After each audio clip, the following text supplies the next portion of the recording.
மொறு மொறுன்னு முந்திரி பருப்பு பண்ருட்டியிலிருந்து நேரடி விற்பனை. பெரிய பெரிய பருப்பு, தரமான பருப்பு. Order now. இப்போ ட்ரெண்டிங் டாபிக் அப்படின்னு சொல்லி பார்க்கும்போது அரசியல் காலத்துல விஜய் அவர்கள் ஜஸ்டிஸ் ஃபார் அஜித் குமார் அப்படின்னு சொல்லி நிகழ்த்தின ஒரு பெரிய அளவிலான ஒரு ஆர்ப்பாட்டம் அப்படின்னு சொல்ற அந்த ஒரு ஆர்ப்பாட்டம் அது சிறப்பா முடிஞ்சது. தீபிகா அதை பத்தி பயங்கரமா பேசுறாங்க அப்படின்னு சொல்லி கேட்டீங்கன்னா சிறப்பா தான் முடிஞ்சுது. பட் ரொம்ப குறைவான டியூரேஷன்ல முடிஞ்சுது. அவரோட ஸ்பீச் இன்னும் எக்ஸ்பேண்டபிளா இருந்திருக்கலாம் அப்படிங்கிறது மக்களின் பல பேருடைய கருத்தா இருந்தது. அதை பத்தி டெப்தா ஒரு வீடியோ போட்டிருக்கேன். இதுக்கு முன்னாடி வீடியோவா தான் இருக்கும். ஸோ மிஸ் பண்ணாம அதை ஃபுல்லா பாருங்க. அங்க என்ன நடந்துச்சு, இதனுடைய கருத்து என்ன, மக்கள் அவங்க எப்படின்னா ட்ரோல் பண்றாங்க, என்ன நடந்துச்சு அப்படிங்கிற டீட்டெயிலா சொல்லியிருப்பேன் பாருங்க. ஸோ இன்னைக்கு டாபிக் அப்படின்னு சொல்லி பார்க்கும்போது எடப்பாடியார் வந்து செம்மையா மிக அளவுல ஒரு கூட்டம் கூட்டுறாருல்ல. இந்த கூட்டத்துக்கு பின்னாடி என்ன இருக்கு? இவருடைய கூட்டம் இவர் தான் வந்து ஒரு பிம்பமா அதிமுகவினுடைய ஒரு முகமா வந்து முன்னாடி நிக்கிறாரு. சோ இதுக்கு பின்னாடி நம்மளுக்கு ஒரு கேள்வி இருக்கு, யோசிச்சு பாருங்க. அமித்ஷா அவர்கள் சொல்லிட்டாரு அதிமுக தலைமையில தான் இந்த கூட்டணி திகழும் அப்படின்னு சொல்லிட்டு. பட் இதனுடைய சிஎம் யாரு அப்படிங்கறத அவர் சொல்லல. அதிமுகவில் இருக்கிற ஒரு முகம் தான், பட் இது எடப்பாடி இல்ல அப்படிங்கிற மாதிரி தான் அவரோட டாக் இருக்கு. சோ இவ்வளவு அளவுக்கு வெளிப்படையா அதிமுகவின் தலைமையில அப்படின்னு சொன்ன அமித்ஷா அவர்கள் ஏன் எடப்பாடியே சொல்லல? ஆனா எடப்பாடி ஏன் கேம்பெயின் பண்றாரு, அவர் பிரச்சாரம் பண்ணிட்டாரு அப்படின்னா அவர் தான் சிஎம்னு பல கேள்விகள் இருக்கு. டெப்தா டீட்டெயிலா இதை பத்தி ஸ்டார்ட் பண்ணலாம். இப்போ அமித்ஷாவுடைய கையில ஒரு நசுங்கிட்டு இருக்காரு எடப்பாடி அப்படின்னு சொல்லிட்டு பொதுவாகவே நம்ம பாக்குறோம், பேசிட்டு இருக்கோம். இதனுடைய பேக்ரவுண்ட் என்ன அப்படின்னு சொல்லி பார்க்கும்போது நாடாளுமன்ற தேர்தல், சட்டமன்ற தேர்தல் அப்படின்னு சொல்லி ரெண்டு இருக்கு இல்லையா? நாடாளுமன்ற தேர்தல் ஒண்ணு நடக்குது. அந்த நேரத்துல மோடி அவர்கள் இதுல வந்துடவே கூடாது, அவங்க ஜெயிச்சிடவே கூடாது அப்படிங்கறதுல குறியா இருந்து இவங்க பண்ண ஸ்கெட்ச் மாதிரி தான் டோட்டல் டிராமாஸும் இருந்தது. நான் வந்து கூட்டணியில என்ன நடந்தாலும் சரிதான், நான் சட்டமன்ற தேர்தல் கூட்டணியில சேரவே மாட்டேன், பாஜக கூட இணையவே மாட்டோம், பாஜகவுக்கும் நாங்களுக்கும் பரம எதிரி அப்படிங்கிற மாதிரி அந்த அளவுக்கு செம்ம ஸ்கெட்சப் பண்ணி பயங்கரமா பேசியிருந்தாங்க. லைக் அப்ப பாஜக கூட அதிமுக கூட்டணியே கிடையாது போல இருக்கு நம்ம நினைச்சிட்டு இருந்தோம். ஆனா திமுக தெளிவா சொன்னாங்க, ஐயோ அதெல்லாம் கிடையாது, பாஜக கூட கூட்டணி அமைப்பாங்க பாருங்க அப்படின்னு சொன்னாங்க. சொன்ன மாதிரியே பாஜக கூட இப்ப சட்டமன்ற தேர்தலுக்காக ஒரு வருஷ காலம் இருக்கு எலெக்ஷனுக்கு. பட் அதுக்கு முன்னாடியே பிரியரா அவர் இன்ஃபார்ம் பண்ணிட்டாரு. அதுவும் எப்படி, இங்க இருக்கிறாரு சும்மா நார்மலா இருக்காரு, கடகடன்னு பார்த்தா டெல்லிக்கு 3 கார், ஒரு காரா மாறி மாறி மாறி, சார் உங்களை அவங்க பாக்குறது உங்களுக்கு தெரியுமா தெரியாதா சார் அப்படின்னு எல்லாரும் அவரை டவுட்டா பாக்குற மாதிரி தான் 3 கார்ல மாறி மாறி போனாரு. சோ போயிட்டு தலைமையில எல்லாரையும் பாக்குறாரு, மீட் பண்றாரு, பேசுறாரு. அதுக்கப்புறம் வராங்க, உடனே ஒரு வார காலங்கள்ல கூட்டணி அப்படின்னு சொல்லிட்டு அறிவிச்சாரு அமித்ஷா. சோ பல விஷயங்கள் நடக்குது. பட் எடப்பாடியார் எதுக்காக அமித்ஷாவுடைய கையில நசுங்கணும், அவருடைய பிடியில சிக்கி இருக்கணும் அப்படிங்கிற ஒரு விஷயமும் இருக்கு. இதுக்கு எல்லாரும் சொல்ற ஒரே ஒரு பதில், ஊழல் அப்படிங்கிறது எடப்பாடியார் மேலேயும் இருக்கு. ஏதோ ஒரு தவறுகள்ல அவர் சிக்கியிருக்காரு.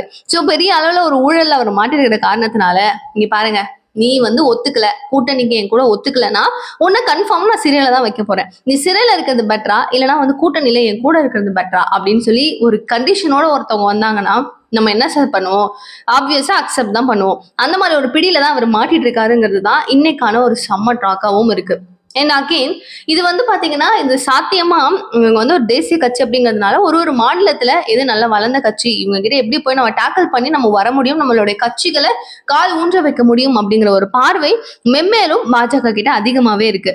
அந்த வகையில பல கட்சிகளை பார்க்கும்போது திமுக அப்படின்னு சொல்லி பார்க்கும்போது காங்கிரஸ் கூட நிறைய அசைன் பண்ணிட்டாங்க, நிறைய சைன்ஸ்லாம் வாங்கி நம்ம நீங்கன்னா நானா நீங்க அப்படின்னு சொல்லிட்டு அவங்க 2 பேரும் இணைஞ்சிட்டாங்க. ஸோ இவங்க போய் அவங்க கூட சேர்றது கொஞ்சம் வாய்ப்பு கம்மி தான்.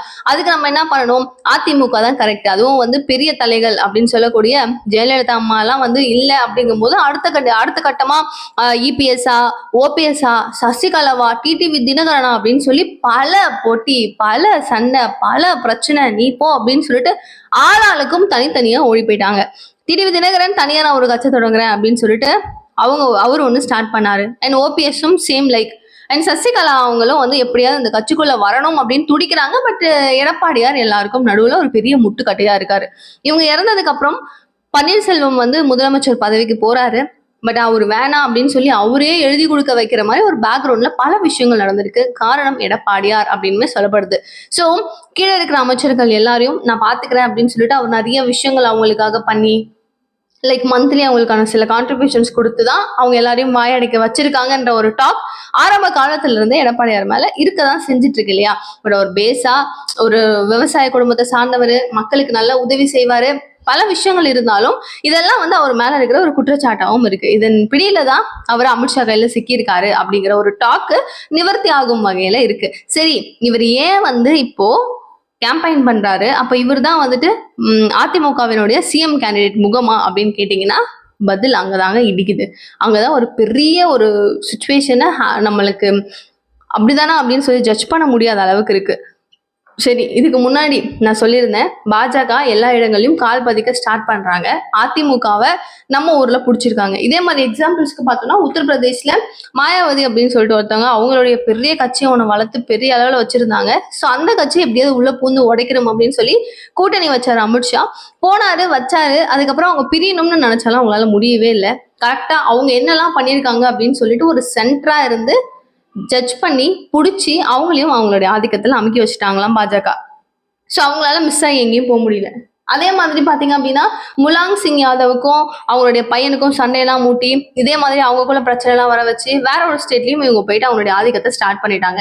லைக் இவங்க ஒரு கட்சிக்குள்ள போறாங்க அப்படிங்கும் போது அங்க பெரிய அளவுல ஒரு பெரிய விரிசலை ஏற்படுத்தி உங்களுக்கும் அவனுக்கும் சண்டை, இதுக்கப்புறம் உடைய போதும் மண்டங்கிற மாதிரி இவங்க இந்த கட்சிக்குள்ள எல்லாம் சேரவே முடியாது, நம்ம அங்க போய் பீட் பண்ணி உட்காரணும். இப்ப லைக் அதிமுக கூட இவங்க கூட்டணி வச்சிருக்காங்க, ஓரளவு சீட்ஸ் எல்லாம் இவங்களுக்கு வந்துருச்சு அப்படின்னா இவங்க வந்துட்டு ஒரு சிஎம்மா இருக்காங்க, இவங்களுடைய ஆள் யாரையாவது டெப்டி சிஎம்மா போட்டு அதுக்கப்புறம் கொஞ்சம் கொஞ்சம் கொஞ்சம் கொஞ்சம் கொஞ்சமா உள்ள அப்படியே கரையான் மாதிரி அவங்க எல்லாரையும் அரிச்சு. இப்போ நான் ஒரு எக்ஸாம்பிள் சொன்னேன், எடப்பாடியார் வந்து அமைச்சர்களுக்கு சில விஷயங்கள் பண்ணதுனாலதான் அவங்க எல்லாரும் அவர் பின்னாடி போனாங்க, பன்னீர்செல்வம் பின்னாடி போகல அப்படிங்கிற ஒரு விஷயம் சொல்லியிருந்தேன். அஸ் லைக் இதே மாதிரி யோசிச்சு பாருங்க, இப்ப பாஜகவுக்கு முடியுமா இந்த விஷயம் அப்படின்னா ரொம்ப ரொம்ப ஈஸியா முடியும். பவரும் கொடுக்குறேன்னுவாங்க, உங்களுக்கு தேவையான விஷயங்களும் கொடுக்குறேன்னுவாங்க, அவங்களுக்கு என்ன வேணுமோ எல்லாத்தையும் நாங்க நிவர்த்தி பண்றோம் அப்படின்னு சொல்லி அவங்களும் உள்ள பூந்து அதிமுகவை மொத்தமா உருகுலைய வைக்கிறதுக்கு நிறைய வாய்ப்புகள் இருக்கு.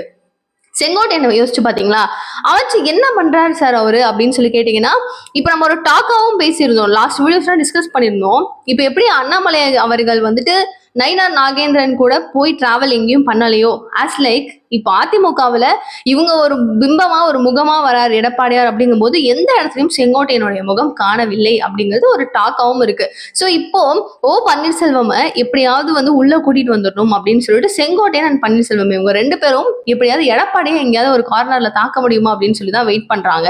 அதற்கான ஒரு டைம் அப்படின்னு சொல்லி பார்த்தா இன்னும் ஒரு 3 மாசம் தான். இந்த 3 மாத காலங்கள்ல அவருடைய கேம்பெயின் வேற மாதிரி ஃபயரப்பா அவர் பண்ண போறாரு. ஸோ பண்ணி மக்கள் எல்லாரையும் இதுதான் இதுதான் இதுதான் சொல்லி அப்படியே வந்து பேசி பேசி பேசி அவங்க கிட்ட போய் ஊர் ஊரா திரிஞ்சு அவருடைய ஸ்ட்ராட்டஜிஸ் மொத்தத்தையும் குவிப்பாரு.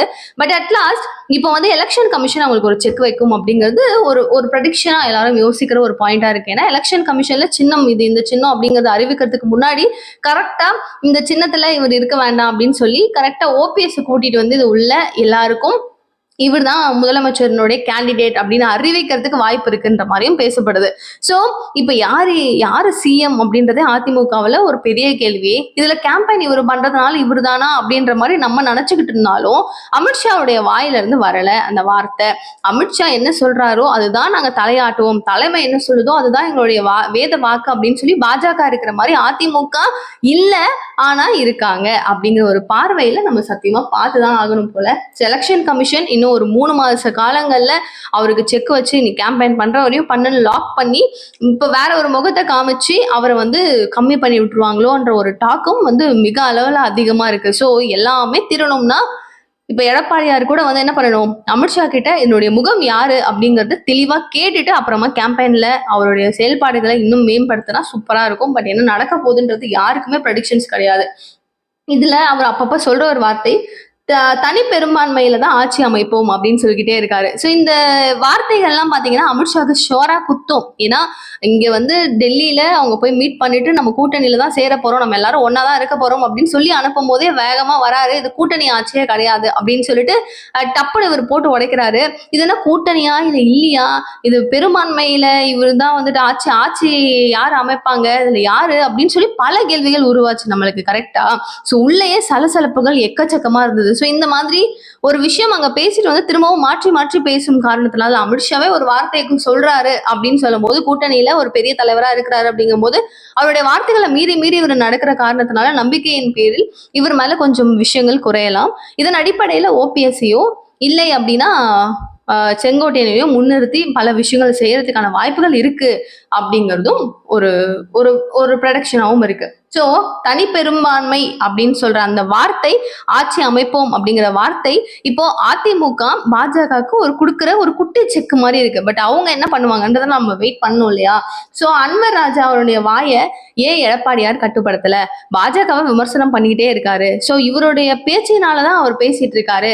இப்ப நம்மளே வந்து போய் அது வந்து டாடி கிட்ட சொல்லி அதை வாங்கிட்டு வா, இதை வாங்கிட்டு வா அப்படின்னு சொல்லி நம்ம சொல்லுவோம்ல குழந்தைங்களெல்லாம் வச்சு. லைக் இவர் வந்து இந்த மாதிரி ஒரு மூமெண்ட் கொடுத்து பாஜக கிட்ட ஆன்சரை வாங்க ட்ரை பண்றாரு. ஸோ இப்ப பாஜக அண்ணாமலையுடைய வாயை எப்படி கண்ட்ரோல் பண்ணாங்க, கட்டுப்படுத்தினாங்க. ஆஸ் லைக் அன்வர் ராஜாவுடைய வாயை ஏன் வந்து எடப்பாடியார் கண்ட்ரோல் பண்ணல அப்படிங்கிற ஒரு கேள்வியும் இருக்கு. இப்போ மோஸ்ட்லி உங்களுக்கு புரிஞ்சிருக்கும் செங்கோட்டையன் அவர்கள் ஏன் வெளியில வரல அப்படிங்கிறதுக்கு எல்லாருக்கும் ஒரு பார்வை இருக்கும். அந்த மாதிரி நம்ம நினைச்சது என்னன்றதை நான் உங்களுக்கு ஷேர் பண்ணியிருக்கேன். ஸோ ஓபிஎஸும் உள்ள வரதுக்கு வாய்ப்பு இருக்கு, செங்கோட்டையன் அவர்களும் வரதுக்கு வாய்ப்பு இருக்கு. எடப்பாடியார் இதில் தப்பிக்கணும்னா அவர் வந்து முன்னாடி போயிட்டு அவங்க கிட்ட பேசி சமாதானமா யாரு இதனுடைய கேண்டிடேட் அப்படிங்கிறது தெளிவுபடுத்திக்கிற ஒரு வேலையை பார்த்தாரு அப்படின்னா 100% ஷுவரா இருக்கும். ஏன்னா மன நிம்மதி இல்லாம அவர் இவ்வளவு தூரத்துக்கு எல்லாம் பார்த்துட்டு லாஸ்ட்ல செக் வச்சுட்டாங்கன்னா என்ன நடக்கும்னு தெரியாது இல்லையா? வெயிட் பண்ணி பார்ப்போம். இந்த அரசியல்ல என்ன நடக்கும், என்ன நடக்க போகுதுன்ற ஒரு ப்ரெடிக்ஷன் நம்ம என்ன நினைச்சாலும் மக்கள் கையில தான் கடைசி தீர்ப்பு. அது அவங்க என்ன நினைக்க போறாங்க, என்ன நடக்கும் அப்படிங்கிறதுலாம் தெரியாது. பட் நீங்க பார்த்துட்டு இருக்கவங்களும் நம்ம எல்லாரும் ஒன்று தானே. ஸோ நீங்க யார் வந்து இந்த 2026 எலெக்ஷன்ல ஜெயிப்பாங்கன்னு நினைக்கிறீங்க? பிளஸ் வந்து இந்த கட்சிகள் வந்தா சூப்பரா இருக்கும் அப்படின்னு நினைப்பீங்கல்ல. அதுல அதிமுக பாஜக கூட்டணி எப்படி இருக்கு, இதனுடைய சிஎம் கேண்டிடேட்டா யாருடைய முகம் இருக்கும்னு நீங்க நினைக்கிறீங்க? மிஸ் பண்ணாம ப்ளீஸ் கமெண்ட் பாக்ஸ்ல அதிமுகவினுடைய சிஎம் கேண்டிடேட் முகத்தை மட்டும் கமெண்ட் பாக்ஸ்ல சொல்லுங்க. தேங்க்யூ ஸோ மச் ஃபார் வாட்சிங் திஸ் வீடியோ. நிகழ்கால நிகழ்வுகளுக்கு சேனலை சப்ஸ்கிரைப் பண்ணிக்கோங்க. பாய்.